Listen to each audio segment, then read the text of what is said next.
So I think there's so many different dynamics because that's all we do is we deal with people all day long. And it does become tiring.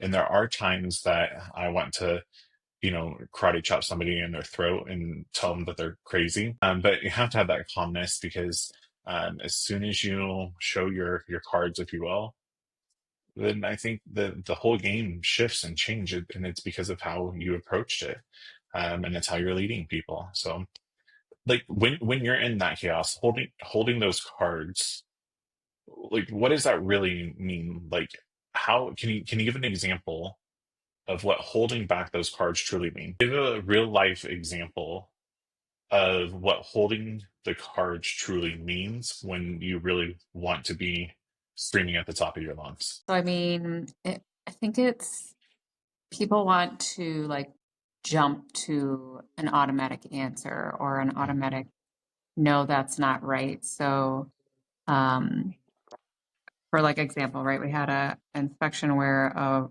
uh, inspector said the roof was end of life.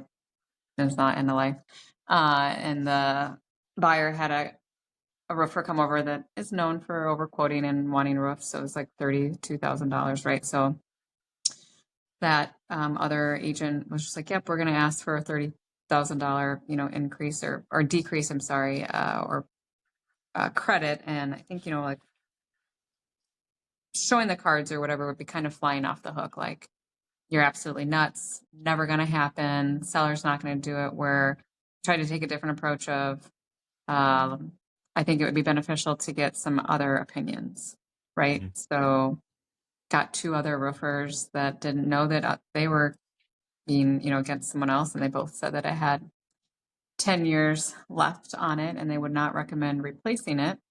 So just a simple, got the statements from the roofers, presented them to the other agent. There's no craziness that needed to go about it, right? Lo and behold, they didn't ask for a new roof, Mhm. right?